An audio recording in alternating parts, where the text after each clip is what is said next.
2020년 천안의 대박 부동산에는 손님이 끊이지 않았습니다. 전세 끼고 매매 가능, 무자본 투자로 5천만 원 수익, 이런 광고에 투자자들이 몰려들었죠. 삼성전자 평택 사업장에 다니는 김민재님은 중개사의 투자 설명을 듣고 귀가 솔깃했습니다. 대출 한 푼 안 끼셔도 됩니다. 이 동네는 전세가가 매매가보다 높아요. 계약서만 쓰시면 바로 2천만 원이 통장에 꽂힙니다. 민재 씨는 잠시 망설였지만 결국 2억 3천만 원짜리 두정동 소형 아파트를 매수했습니다. 며칠 뒤 민재 씨가 계약한 집에 2억 5천만 원 전세 세입자가 입주했고 그의 계좌에는 2천만 원이라는 숫자가 찍혔습니다. 그 순간 그는 떼돈을 벌 수 있다는 생각에 아파트 한 채를 더 계약했습니다. 그러나 정확히 2년 뒤 예상치 못한 방향으로 흘러가기 시작했습니다. 2021년 매매가는 2억 3천만 원에 전세가는 2억 5천만 원이었지만 2023년에는 매매가 1억 9천5백만 원, 전세가는 1억 8천만 원으로 하락했습니다. 김민재 씨가 소유한 아파트도 이 단지에 있었는데요.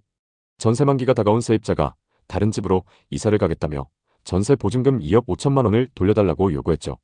문제는 전세 시세가 1억 8천만 원 수준으로 내려왔다는 점이었습니다. 결국 민재 씨는 부모님께 5천만 원을 빌리고 나머지 2천만 원은 연 7%의 고금리 신용대출로 메웠습니다. 아파트 한 채가 인생을 이렇게 흔들 줄 몰랐다며 뼈저리게 후회했죠.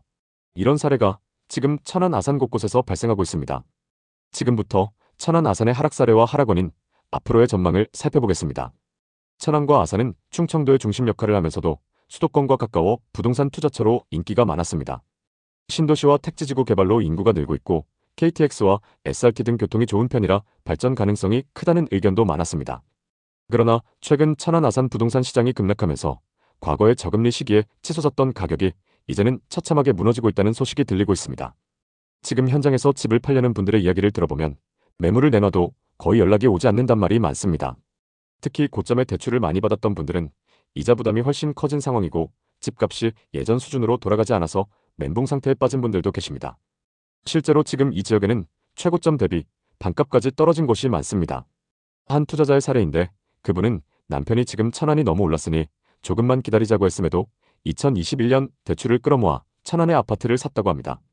그때는 천안의 집을 사면 절대 후회하지 않는다. 이런 주변 지인들의 이야기가 넘쳐났기 때문인데요. 그런데 3년 정도 지난 지금 거의 반토막 가까이 떨어진 시세를 보며 남편에게 면목이 없다고 털어놓았습니다. 이런 사례가 지금 천안 아산 곳곳에서 벌어지고 있습니다. 하지만 이런 하락세에도 많은 사람들이 천안으로 몰려가고 있다고 하는데 도대체 왜 그런 걸까요? 요즘 천안에서 자주 듣는 이야기는 바로 돈 한 푼 없이 아파트를 살 수 있다는 것입니다. 더구나 돈을 오히려 벌 수도 있다고 합니다. 이런 이야기가 퍼지면서 많은 갭 투자자들이 천안으로 몰려들고 있습니다. 이게 어떻게 가능한지 궁금하시죠? 바로 전세 가격이 매매 가격을 초과하는 무자본 갭 투자 방식 때문입니다. 예를 들어 천안 두정동의 한 아파트는 매매 가격이 2억 3천만 원이지만 전세 가격은 무려 2억 5천만 원에 나왔습니다. 이렇게 되면 집을 산 사람은 전세를 두면서 약 2천만 원의 수익을 얻는 셈입니다. 쌍용동의 또 다른 아파트도 비슷한 상황입니다. 매매가가 9,500만 원이지만 전세는 9,700만 원에 계약되어 오히려 200만 원의 현금을 집주인이 챙기게 됩니다. 이런 상황이 계속 이어질 수 있을까요? 사실 여기에는 큰 위험이 숨어 있습니다. 현재 천안 지역의 전세가율은 약 80%에 육박하고 있는데 전국 평균이 63%임을 고려하면 매우 높은 수치입니다. 이런 높은 전세가율은 주택시장의 불안을 가져올 수밖에 없습니다. 그렇다면 왜 하필 천안일까요? 천안은 국가산업단지 설립 계획이 발표되면서 많은 기대감이 몰렸고 과거에도 갭 투자자들의 주목을 받았던 지역입니다. 특히 2021년에는 전세가율이 83%까지 올라가면서 갭 투자자들의 핫플레이스로 떠오른 적이 있습니다. 천안에서는 매매가와 전세가의 차이가 적거나 심지어 전세가가 매매가를 초과하는 경우가 많다는 뜻이죠. 이런 상황은 부동산 중개업소에서도 적극적으로 활용됩니다. 중개업소에서는 세입자들에게 이렇게 말하곤 합니다. 지금 이 아파트는 2억 3천만 원에 나왔지만 곧 2억 7천만 원, 2억 9천만 원까지 오를 거예요. 그러니 2억 5천만 원에 전세로 들어가도 안전합니다. 이 말에 설득당한 세입자들은 높은 전세가를 감수하고 계약을 체결합니다. 왜냐하면 천안은 매물이 부족하고 집값 상승에 대한 기대감이 높은 지역이기 때문입니다. 이런 환경이 무자본 갭 투자를 가능하게 만드는 원인입니다. 갭 투자의 장점은 단순합니다. 내 돈을 거의 들이지 않고 부동산을 소유할 수 있다는 점. 그리고 전세금을 통해 즉각적인 현금을 확보할 수 있다는 점이죠. 특히 천안처럼 전세가율이 높은 지역에서는 이 장점이 극대화됩니다. 예를 들어 2억 3천만 원짜리 아파트를 사서 2억 5천만 원의 전세를 놓으면 전세금을 받아 매매가를 상환하고 남는 돈 2천만 원은 투자자의 주머니로 들어가게 되는 거죠. 또 나중에 집값이 오르면 매도 차익까지 노릴 수 있습니다. 이론적으로는 완벽한 투자 전략처럼 보입니다. 그래서 많은 사람들이 천안으로 가자며 몰려드는 거죠. 하지만 이게 정말 이렇게 간단하고 안전한 투자일까요? 지금부터 천안 갭투자의 실체에 대해 살펴보겠습니다. 천안은 이미 2021년에 갭투자 성지로 주목받은 적이 있습니다. 당시 전세가율이 83%에 육박하며 투자자들이 몰려들었죠. 서울, 분당, 광교, 수원, 동탄 등 수도권의 집값이 너무 비싸지자 투자자들이 더 저렴한 지역을 찾아 내려왔습니다. 천안은 수도권과 가깝고 가격이 상대적으로 저렴하며 전세 수요가 탄탄한 지역으로 꼽혔죠. 천안은 수도권 전철 1호선과 KTX로 서울과 빠르게 연결됩니다.